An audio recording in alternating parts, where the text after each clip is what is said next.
Manchester United are FA Cup champions, as the Reds beat their bitter blue rivals 2-1 at Wembley, thanks to a masterful tactical performance from Ten Hag and great execution from his side. What tactics were on display from these two sides, and why has the City side been one of Pep's weirdest iterations?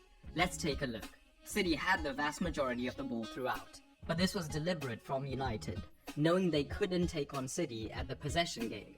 So United were much more happy to be passive, not pressing particularly high up the pitch, meaning the City centre-backs got onto the ball easily. The caveat was, United were only happy for City to get easy possession, as long as it was not in this part of the pitch. So the first port of call was to prevent the City double pivot getting onto the ball, as they tend to run the game. This was achieved by having Bruno, in at centre forward, drop onto one of the pivots, and McTominay, the attacking midfielder, push onto the remaining pivot. City's exploitation of the half spaces is well known at this point, and Ten Hag decided he was willing to leave acres of room out wide, so long as the centre was protected.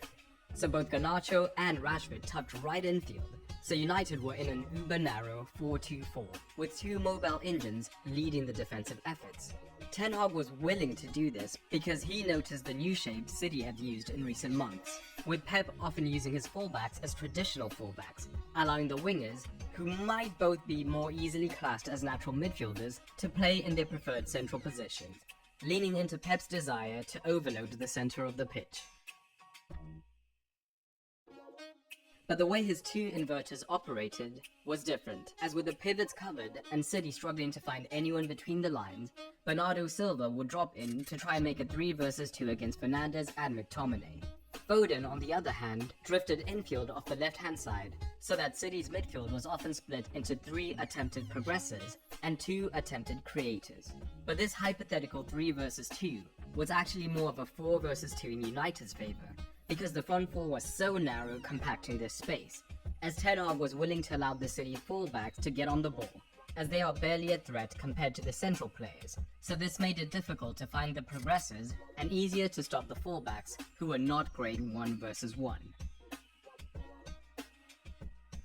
We did see the likes of Kovacic and Bernardo look to drop into the space vacated by the fullbacks, but knowing there was one less man in the centre, United could then look to tie up that City man in that zone fairly easily.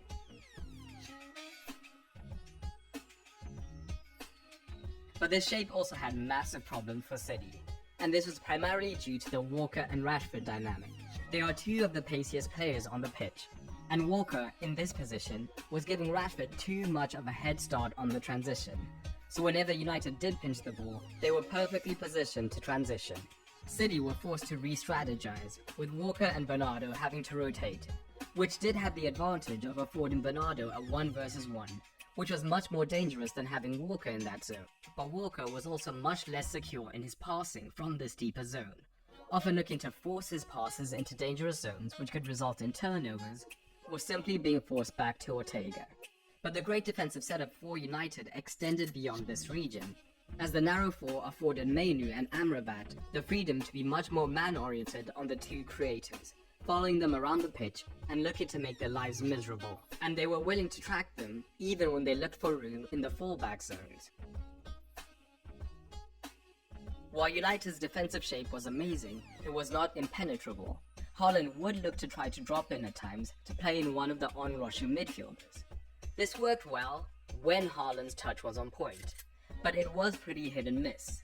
Out on the left-hand side, De Bruyne had the embers of success when he and Guardiola would dynamically switch roles, meaning De Bruyne now has a little more room to pick out the pass. But all of that was secondary, as the most dangerous route to goal for Manchester City was when De Bruyne and Foden, rather than splitting the pitch in half, looked to overload one side, as now one of the United pivots had 2 men to pick up, creating the potential for combination play. This is the perfect example, with De Bruyne and Foden both positioning themselves on Amrabat, so when Foden makes the run, KDB can still receive and look to pick out Foden, putting them into a crossing position. But this also had massive problems for City that Ten Hag's men were itching to take advantage of. With the 2 attacking men committed to one side, it would often mean on the transition, the far side fullback would potentially have room to attack if they received the ball. Alternatively, a quick switch would also mean a guaranteed 1 versus 1 against the fullback. And we'll come back to this momentarily, because City had one more trick up their sleeve in the first half.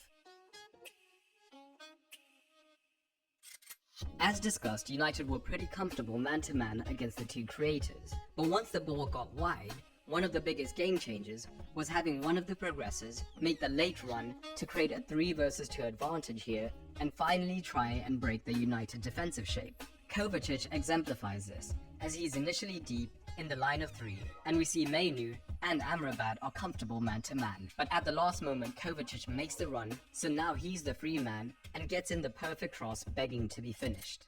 We saw some of the same with Rodri, but here with a completely different outcome. Again, Mainu and Amrabat are happy 1 versus 1, and Rodri makes the late run and fires the cross to De Bruyne.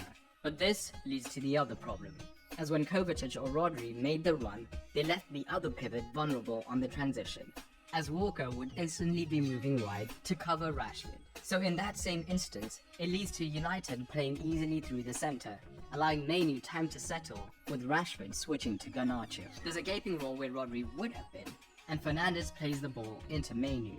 Pep needed something to change the game, and that something was the magic that Doku provides. Doku's impact was such that in comparison to the first half, City barely went through Silva on the right-hand side in the second, with the sole goal being to find Doku. He and Wan-Bissaka had a great battle in the second half, with both having their moments, but Doku's ability to hit the byline and fire in the cross was threatening to turn the game. But Doku's impact is best shown through the secondary impact on Foden, where Wan-Bissaka dealt with Guardiola handily. Now United had to double team Doku. That, paired with Stones now being a pivot, meant that Foden got more space in this zone, and his influence grew in the second half, with more key passes and shots once Doku came on.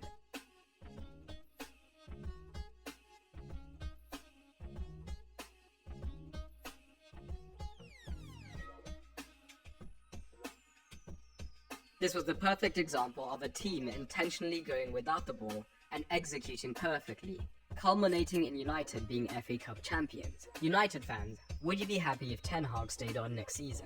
Comment below. For the manager tactical score, on a tactical level I had it pretty even, with United defending well, but City still creating enough, let down by poor finishing and defending rather than tactics. But drop your thoughts down below.